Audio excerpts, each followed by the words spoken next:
சிக்கினி சிக்கிலோ ஆயா அம்மா சாப்பிட்றாங்க. இவங்க 2 பேரும் பாருங்கள் எப்படி படுத்துருக்காங்க.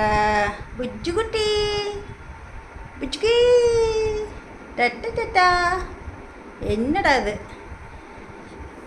வீடெல்லாம் க்ளீன் பண்ணா அது ரொம்ப நாளாக சொன்னங்களே. இது பாருங்கள் இப்போ சூப்பராக இருக்குது. இப்போ அது எனக்கு இப்படி தான் இருந்து பழக்கம்.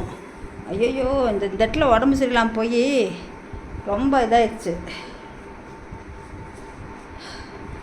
தங்கம் என்ன பண்ணுறீங்க? சித்த நேரம் இவங்க வந்து சித்த நேரம் என் கையில் எடுத்துக்க சொல்லி வந்து கத்துறாங்க.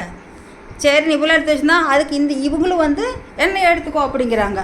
அவளை எடுத்து கையில் வச்சுக்கிட்டே நான் வீட்டு துடைக்க மாட்டேன். அந்த தண்ணியெலாம் தொளிச்சு விட்டு இந்த எனக்கு ஒன்று காமிஷனில் கூட்டுற மாதிரி அதில் கூட்டிட்டு இதை கூட்டினது நான் மாப்பெல்லாம் போடல.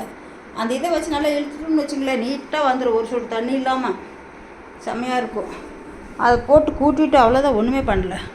இது தாங்க சூப்பரான மெத்தடு. நீங்கள் எங்கேயாவது கடையில் போய் பார்த்தீங்கன்னா அன்றைக்கி காமிச்சேன். இது எந்திரிச்சு போகிறதுக்கு சங்கடப்பட்டுட்டு உட்காந்துருக்குறேன். அது தெரியாதவங்களாக இருந்தாலும் நீங்கள் கொஞ்சம் வாங்கி அதை போட்டுக்கலாம். இருங்க நான் காமிக்கிறேன். ஏன்னா யாராவது யூஸ் ஆகும். ஆனால் கொஞ்சம் கேர்ஃபுல்லாக இது பண்ணணும். இங்கே இருக்குது பாருங்கள். இது கீழே வந்து அப்படி இருக்குல்ல ரப்பர் மாதிரி கொடுத்துருக்காங்க. அதில் போட்டு நல்லா இழுத்திங்கன்னா போதும். இப்படி இருக்குல்ல, இப்படி இழுத்திங்கன்னா நீட்டாக போயிடும். அப்புறம் இந்த சைட்லேருந்து இப்படி பண்ணிக்கலாம். என்னங்க கொஞ்சம் தண்ணி இருக்குது பாருங்க. இந்த நான் என்ன பண்ணுவேன், சர்ப்பு இல்லைன்னா லைசால் போட்டு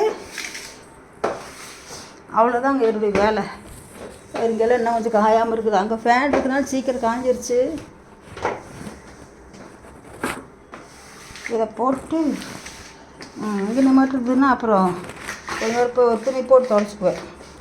பார்த்திங்களா, அந்த அழுக்கு இன்னமே வரும். அந்த மாதிரி அது வாங்கிட்டிங்கன்னா இந்த மாதிரி துடைக்கிறது ஈஸியாக இருக்கும். கொஞ்சம் கேர்ஃபுல்லாக நடக்கணும். ஏன்னா நான் வந்து இன்றைக்கி பாத்திரம் வளர்க்கும்ல அந்த விம்மு லிக்விடு அது தீர்ந்துருச்சு அந்த டப்பாவில். அது கொஞ்சம் மீதி இருந்துச்சு. அதுக்காக அதை மட்டும் போட்டு நல்லா குளிக்க விட்டு வீடு ஃபுல்லாக தெளிச்சு விட்டு துடைச்சிட்டேன். நீட்டாக இருக்குது.